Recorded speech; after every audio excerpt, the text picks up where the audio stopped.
tenemos a un invitado de excepción, un pucelano, un abogado y además un amigo, Alfredo Fernández. Alfredo, ¿qué tal? ¿Cómo estás? Muy bien, encantado de estar aquí. Bienvenido, muchas gracias por venir. Yo quería comentar contigo algunas cosas relativas a Cataluña. Y la excusa va a ser el siguiente vídeo. Es un vídeo de... ¿Sabes quién es Jordi Cañas, no? Sí, claro, claro. Diputado, bueno, ex diputado de Ciudadanos, hasta hace muy poquito, y creo que aún sigue siendo... está en la Unión Europea, en la comitiva de Ciudadanos en la Unión Europea, y ya veremos si en las próximas elecciones, bueno, pues tiene algún cargo, se baraja. Incluso decía OK Diario el otro día que podrían ponerlo como candidato de Ciudadanos a la alcaldía de Barcelona. Es un tipo muy aguerrido, muy guerrero, muy contundente. Vamos, el perfil de político que nos gustan aquí. Bueno, pues resulta que el otro día estuvo en TV3 en un debate con Ramón Cotarello, que es el aliado del separatismo aquí en Madrid, ya saben ustedes, catedrático de políticas en la UNED, en la Universidad de Distancia, y además ha comparecido en las últimas elecciones catalanas en las listas de Esquerra Republicana de Cataluña. Y es un tipo, bueno, pues madrileño, pero abiertamente separatista catalán. ¿No lo entienden? Bueno, pues yo tampoco, pero eso es lo de menos. Lo más interesante es que vean este vídeo de lo que ocurre en ese debate entre Jordi Cañas y Ramón Cotarello en TV3. Estén atentos. Manténganse atentos porque va a ocurrir una cosa que a mí me parece inaudita. Vamos a ver. Nos habíamos quedado en una cuestión que planteabas de la pantalla anterior, que eso era la pantalla anterior, nombrar a Carles Puigdemont. Sí, aquí estamos continuamente. ¿Te puedo decir lo que me acaban de decir desde el público? Com? ¿Te puedo decir lo que acaban de decir desde el público? Li han dit alguna cosa des del públic? Sí. Però ho dius en voz alta. Gràcies. No, doncs li demano, si us plau... No, l'ha insultat el senyor Cañas, li demano, si us plau, que s'estalviï els insults a qualsevol persona que hi hagi en aquest plató, perquè aquí convidem a tothom i respectem totes les opinions. Yo he venido invitado, Li demano, i tant, convidat per nosaltres, convidat per mi i per la direcció del programa. Suelo venir donde me invitan. E intento ser respetuoso y yo solamente le pido Li demano disculpes, senyor Cañas. Sí que li demano. Estoy un poco acostumbrado, pero no me gusta porque creo que de momento el debate lo estamos llevando de una forma bastante... I tant, i li agraeixo molt. Correcta, ¿no? El to y exponiendo las posiciones cada uno. Li agraeixo el to, li agraeixo que hagi vingut i li torno a demanar disculpes en nom meu i de tot el programa. Te las acepto, pero que no son necesarias, de verdad te lo digo. ¿Qué te parece, Alfredo? Bueno. En mitad de un programa le llaman, creo que era fascista lo que llamaban en el público de una televisión pública. Sí, sí. De hecho, creo recordar un vídeo hace poco del secretario general de Vox, que asistió a un programa de televisión donde también el público interactuaba con insultos y silbidos cuando daba Javier Ortega, cuando daba determinadas opiniones. Y bueno, digamos que no sorprende dentro de lo que es el clima que propicia un canal de televisión que abiertamente tiene un posicionamiento político y que en lugar de ser la televisión pública de Cataluña, que representa a todos los catalanes, es un brazo político más en este proceso y en este camino hacia la independencia. Pues, yo le he preguntado antes a nuestro compañero Javier Torres que si él...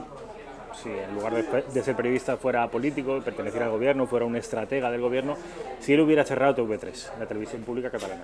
Él me decía que sí. Yo le ponía algunos peros, algunas consecuencias que creo yo que podrían ser negativas de ese cierre. ¿Tú qué opinión tienes, Alfredo? Pues vamos a ver, yo... este tema, al margen del tema de Cataluña, parto de una premisa, que es que yo cerraría todas las televisiones públicas, empezando por Televisión Española. Entonces, quiero decir, no, creo que no tiene sentido que exista una televisión financiada por los impuestos de todos los españoles por ser ahora mismo innecesaria. Es decir, yo creo que probablemente hubo un contexto, hubo un motivo, o podría incluso entender una televisión pública como la española en una vertiente cultural, pues por la cuestión de la expansión del castellano, que tocara temas exclusivamente que tuvieran que ver con la cultura y con la proyección de la imagen de España, pero desde luego no como un medio editorial que tiene una línea editorial, que tiene por tanto un contenido político y demás, ¿no? Entonces parto de la premisa de que estoy en contra de que exista ningún medio de comunicación pública, sea TV3 o sea Televisión Española. Si a eso le añadimos el agravante de la utilización de una televisión pública que no cumple la finalidad por la que es creado, es decir, el propio estatuto de autonomía, vamos, todos los estatutos de autonomía hablan del instrumento que supone, pues eso, para, por ejemplo, en el caso de Cataluña, el tema de la lengua, ¿no? O sea, que decir, debería ser exactamente el fin que yo digo de Televisión Española.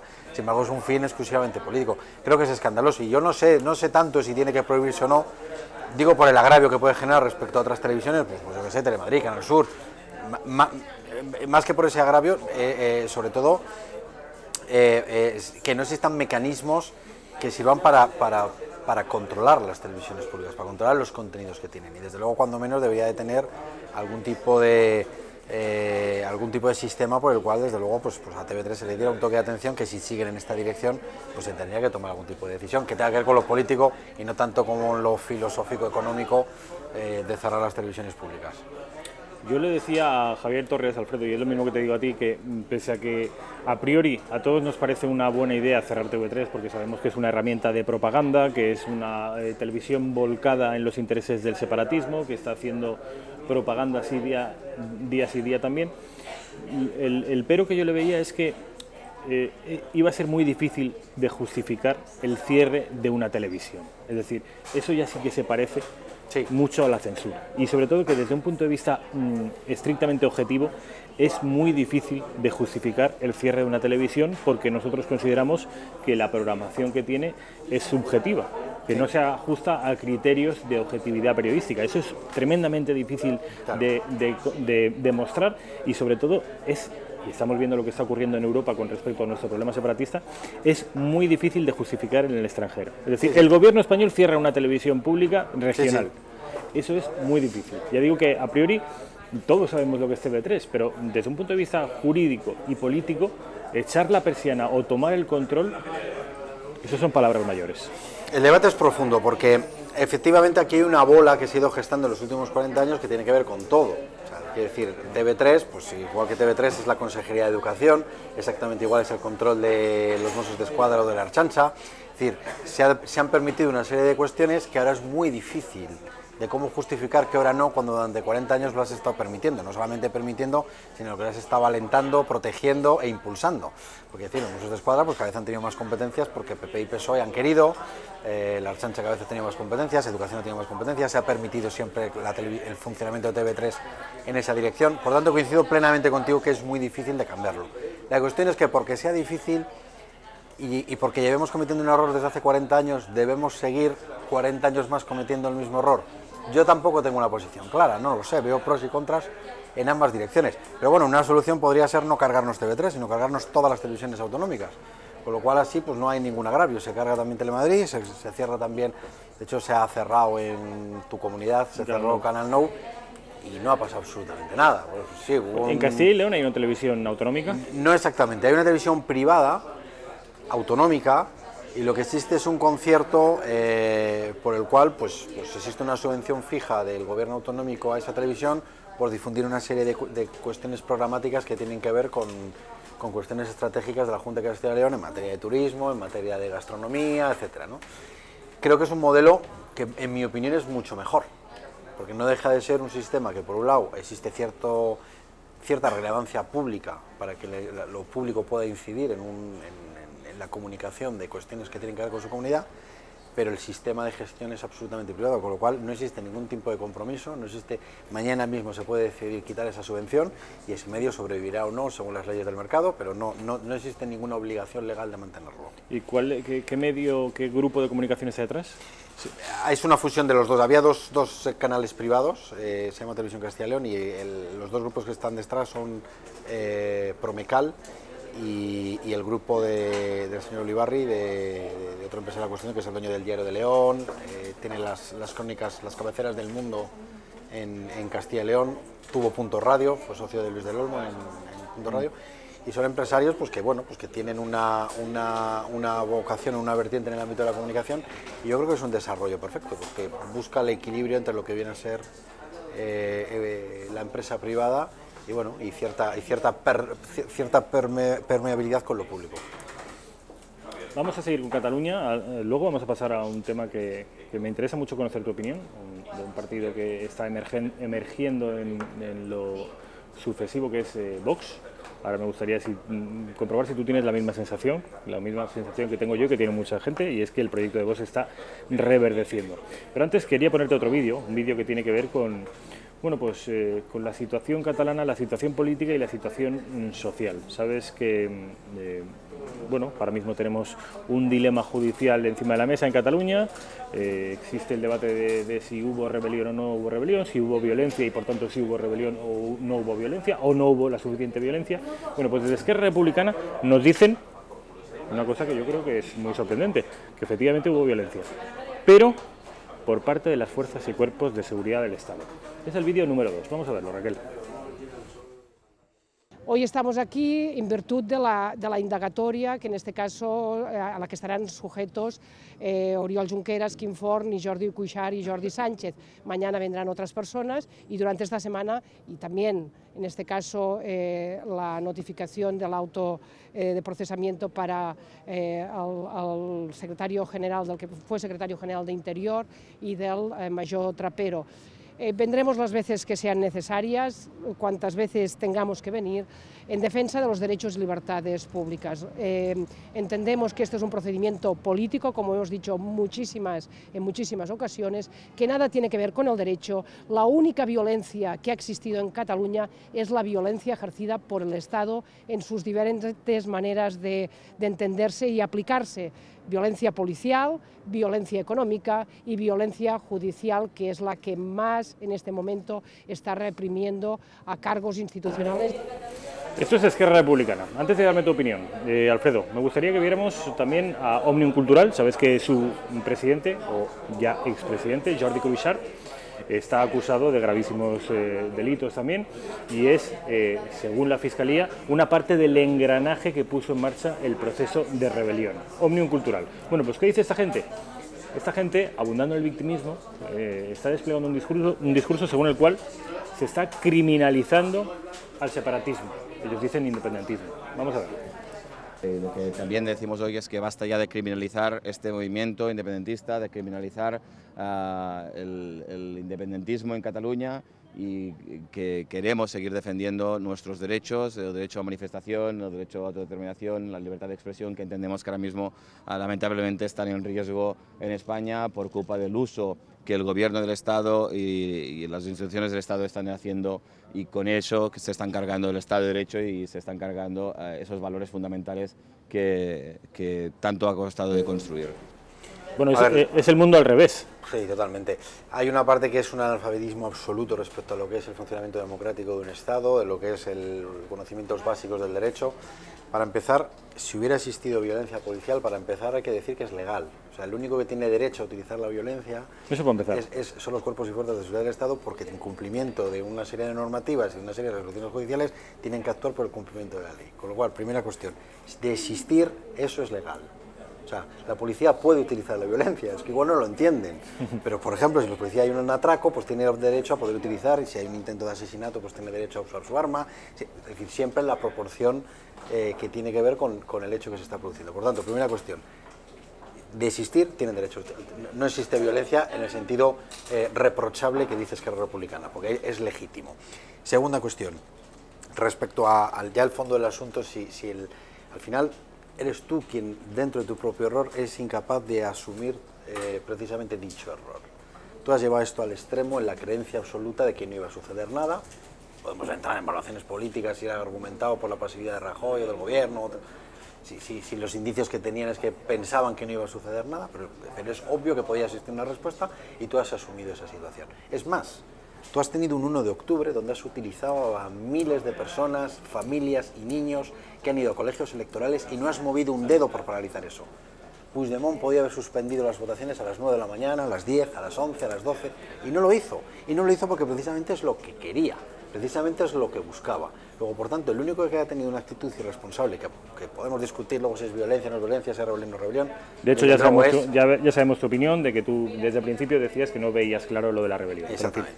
Pero vamos, la cuestión verdadera, no solamente respecto a la estricta definición de violencia, sino vamos a hablar simplemente de irresponsabilidad.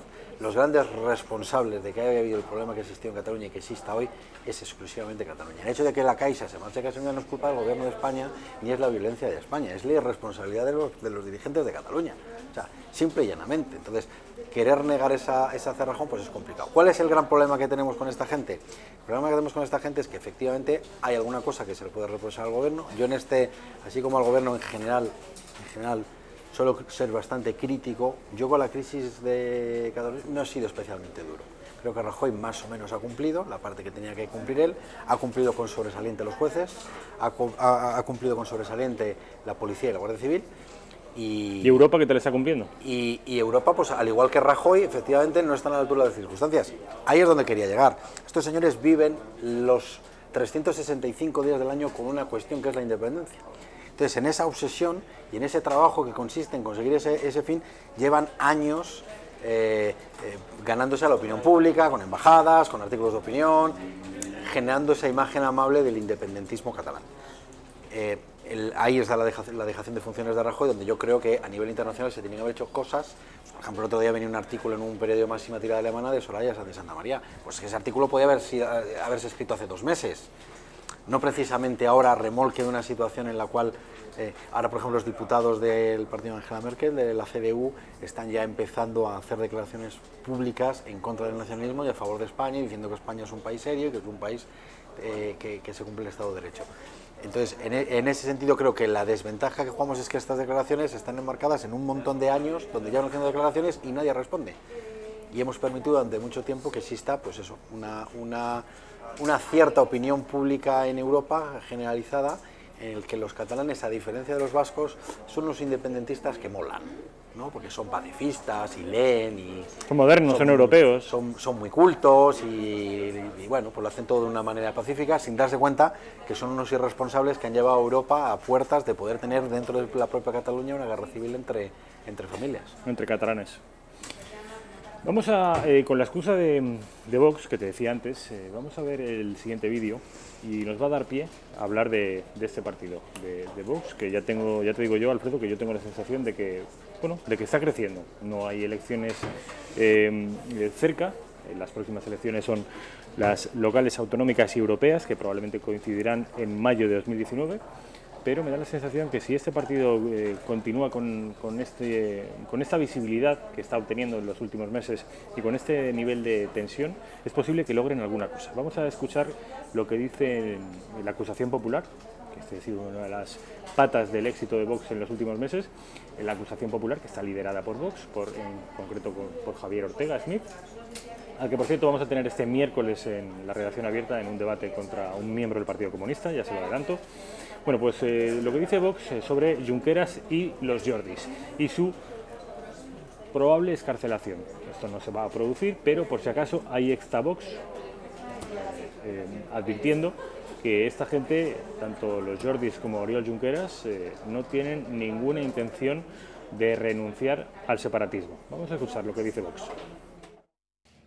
Bueno, les diré como cuestión previa que los 3 que han declarado, Oriol Junqueras y los 2 Jordis, Jordi Sánchez y Jordi Cuixart, han mantenido 2 cuestiones coincidentes. En primer lugar, su reiteración sobre su intención independentista y en segundo lugar, no han rechazado ni han descartado ni han alegado nada contra las pruebas que constan en el auto de procesamiento, que debiera haber sido la razón fundamental de esta comparecencia.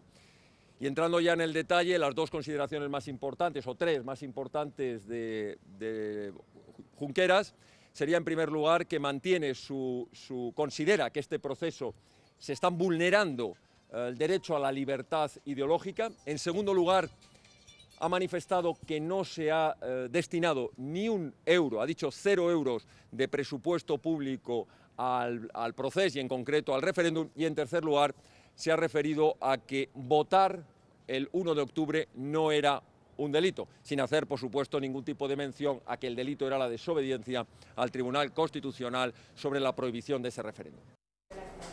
Bueno, Alfredo, primero sobre las declaraciones concretas de Javier Ortega y luego, si quieres, abordamos el asunto más amplio de Vox. Perfecto, pues respecto a las declaraciones, pues hombre, yo creo que nos sorprenden. Hay un hecho que es el que más ha llamado la atención. El señor Jordi Sánchez hace 15 días estaba dispuesto a dejar su acta de diputado, decía que no le interesaba nada la política, que incluso él no era partidario absolutamente de nada relativo al proceso, que él realmente incluso recomendó a Puigdemont no realizar el referéndum el 1 de octubre. Y casi que pasaba por ahí, ¿no? Casi pasaba por ahí, y ahora de repente, sobre todo por el tema, yo creo, de Alemania y por el tema de esa mini resolución de las Naciones Unidas que ellos han cogido con alfileres para querer interpretarlo como que tal, pues bueno, pues ha venido, como diríamos coloquialmente, se ha venido arriba y ahora nuevamente dice que evidentemente no renuncia a sus ideas y que va a seguir luchando por la independencia. Bueno, pues me parece fantástico porque la conclusión tanto de una como de la otra para el juez Llanera es que en ambos casos va a seguir en prisión. Por tanto, pues fantástico. O sea, pero llama la atención que tanto Junqueras como los Jordis ahora estén hablando incluso en sede judicial de que se están vulnerando derechos políticos, es decir, están, tú lo has dicho, se han venido arriba, no parece que se estén desdiciendo, no parece claro. que quieran rebajar su condena, es decir, claro. Tenemos un problemón para rato, sí. A ver, la ventaja que tiene yo creo el Estado de Derecho es que yo siempre soy de los que digo que el Estado de Derecho al final siempre triunfa. Es decir, yo entiendo que, por ejemplo, pues imaginémonos que esta frase que decíamos, que siempre el Estado de Derecho triunfa frente a ETA, pues hemos tardado 30 o 40 años en ver que efectivamente es cierto, ¿no? Y es muy difícil de entender cuando estaban matando en aquel momento, ¿no?, a policías, a guardias civiles o a políticos. Qué bien traído esa comparación. Aquí no hay muertos, pero es un poco lo mismo. Sí, es una rebelión contra el Estado de Derecho y contra la nación. Entonces el Estado de Derecho al final, yo soy de los que está convencido que nuevamente volverá a triunfar. ¿Qué sucede? Que bueno, pues ahora se han venido arriba y dentro de 3 meses, y dentro de 4, y dentro de 5, y dentro de 10, pues se vendrán abajo. Y estos 3 señores en concreto, habría que recordarles que Puigdemont no sé ya si vendrá o no vendrá a España, pero ellos ya desde luego están en España y ya serán juzgados. Y creo que todo indica que en el mejor de los, sea cual sea la pena a la que sean condenados, les queda por delante una larga estancia en prisión. Entonces la prisión es muy dura, la cárcel es muy dura. Yo creo que cuando ellos hace 15 días se habían venido abajo es porque evidentemente pues cuesta mucho estar en la cárcel y te hace reflexionar mucho, te hace plantearte muchas cosas, te hace ver las cosas de otro prisma. Ahora se han venido arriba, pero bueno, dentro de 3 meses se volverán a venir abajo y veremos otra vez nuevamente a Jordi Sánchez diciendo que pasaba por allí. Bueno, esto con respecto a lo que ha escuchado Javier Ortega Smith en las declaraciones de Oriol Junqueras y de los Jordis. Con respecto al propio Javier Ortega Smith y al propio partido al que representa, Vox, el partido liderado por Santiago Abascal, ¿qué me dices? ¿Tienes la misma sensación que tengo yo y que tiene muchos analistas? Hemos escuchado a Alfonso Uxía, hemos escuchado a Federico Jiménez Los Santos, hemos escuchado a Germán Terch, hemos escuchado y hemos leído encuestas. La visibilidad de Vox ya es innegable en los medios de comunicación gracias a que han estado astutos y rápidos a la hora de arrogarse esa acusación popular. A ver, yo veo aquí todo un cúmulo de circunstancias que, como diría Pablo Iglesias y los suyos, están empoderando al partido de Santiago Abascal. ¿Tienes la misma sensación? Yo tengo la sensación que Vox en su inicio fue un proyecto muy ilusionante. Es verdad que el quedarse esos pocos votos de conseguir ese eurodiputado fue quizá una losa de la que no supo levantarse. Aparentemente era un proyecto que yo creo que era difícil de reconducir. Y probablemente esto no sé hasta dónde va a llegar, pero desde luego es un balón de oxígeno muy importante. Sobre todo, ¿por qué? Porque yo creo que efectivamente la estrategia de Vox va a ser muy bonita de observar, ver exactamente qué estrategia llevan, cómo son capaces de gestionar. Porque yo creo que, por ejemplo, Santiago Abascal liderando el tema de la candidatura europea, creo que es más que necesario, más para este país, que Vox tenga representación en el Parlamento Europeo. Sobre todo porque es la más factible, ¿no? Porque no nos engañemos, pues yo digo que es importante la estrategia que hacen, por ejemplo, aquí en Madrid. No nos engañemos que aquí está Carmena, que aquí está Podemos gobernando el Ayuntamiento de Madrid. Entonces, muchos votantes es probable que tengan la sensación que vía votar al Partido Popular es la manera de quitar a Podemos de descabalgar ahora Madrid del Ayuntamiento. Pero el hecho de que tengas la posibilidad de otra papeleta, o sea, el hecho de que tú puedas hacer una campaña que enfoques incluso vota a quien quieras, o ya veré incluso si me presento o no me presento, si facilito cosas o no facilito cosas, pero que en las europeas permitas que Vox tenga voz en Europa, porque es donde tenemos que tener voz. Porque la voz del Partido Popular en Europa no vale de nada. La voz de Ciudadanos, que es un partido ya muy institucional, no vale de nada, pero el aire fresco y el sentir popular que pensamos, pues no sé si 5 o 6 millones de españoles, que nos identificamos plenamente igual con las ideas de un mensaje más conservador, más netamente español, desacomplejado de determinadas cosas, creo que es necesario que esté en el Parlamento y que esté en las instituciones europeas. Entonces sería muy importante que Santiago Abascal pudiera conseguir ese acta para los intereses generales del país, porque creo que cosas como la de Puigdemont no sucederían si, por ejemplo, Vox también estuviera en el Parlamento Europeo, utilizando esa plataforma para poder explicar de una manera mucho más clara y más el Partido Popular al final, pues la visión que ha hecho es voy a escurrir el bulto, voy a hablar lo justo de este tema, vamos a tratar de pasar de puntillas. Sin embargo, Vox no, Vox tiene la capacidad de poder enfrentarse al nacionalismo y poder trasladar pues la voz de muchos españoles que pensamos que alguien debe defender la marca España como marca política, ¿no? Entonces, en ese sentido yo creo que Vox tiene una oportunidad y lo que tiene que hacer es una estrategia que consolide las sensaciones. Quedan 13 meses, Alfredo. Quedan muchos meses. Quizá demasiados. Quizá demasiados, pero yo pienso en mi ciudad donde sucede un poco lo mismo. El sector de personas que podría votar Vox, lo que ven es que hay un alcalde de izquierdas, que probablemente quieren que haya un buen candidato en el Partido Popular al que poder votar.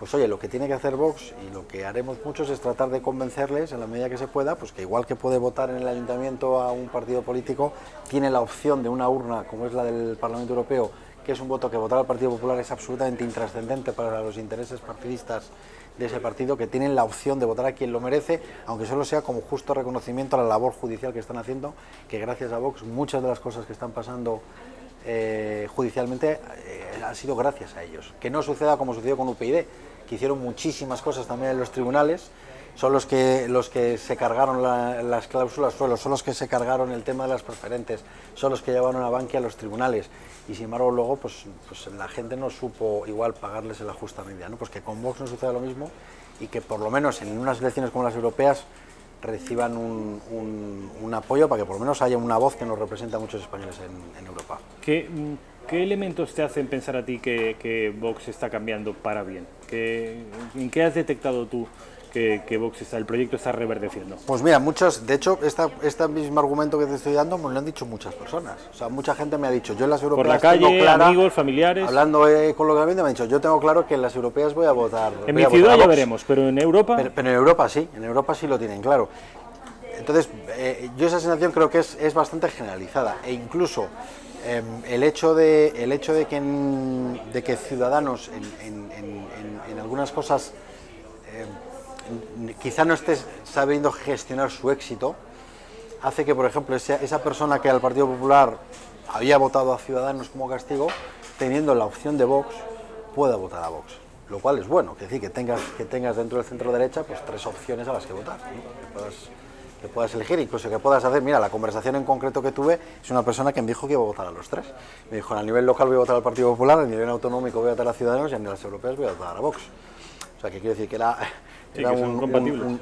es absolutamente compatible. Casi una política de buffet libre, es decir, ahora afortunadamente tenemos un menú de partidos mucho más amplio y uno puede escoger en función de las posibilidades.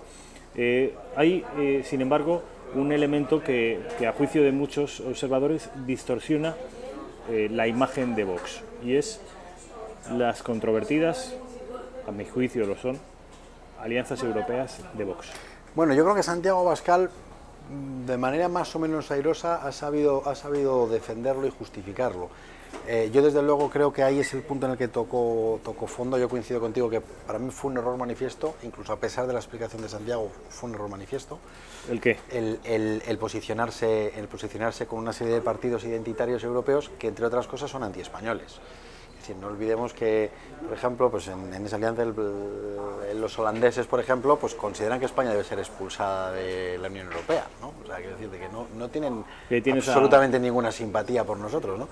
Y no olvidemos que, por ejemplo, el sindicato agrario, el equivalente a Saja español, que quema históricamente los camiones de fruta español, es un sindicato vinculado al Frente Nacional. Entonces, ¿qué decir? Y ahí tienes al líder de la Liga Norte hablando...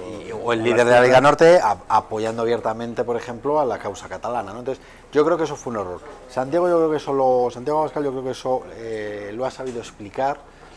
Ha sabido explicar que nosotros, que Vox lo que hizo es apoyarse en lo que son iguales, en la parte del discurso que son iguales, y marcar una diferencia en lo que son diferentes. siendo un error. Yo sigo pensando que Vox es un partido que intelectualmente representa lo que representaba en su día Alianza Popular, es decir, una derecha con un mensaje menos tibio, más nítidamente conservador-liberal, y bueno, puedo entender que es muy difícil quitarse ese estigma, además teniendo en cuenta que todos los medios de la progresía están constantemente poniéndote etiquetas de radical, ¿no?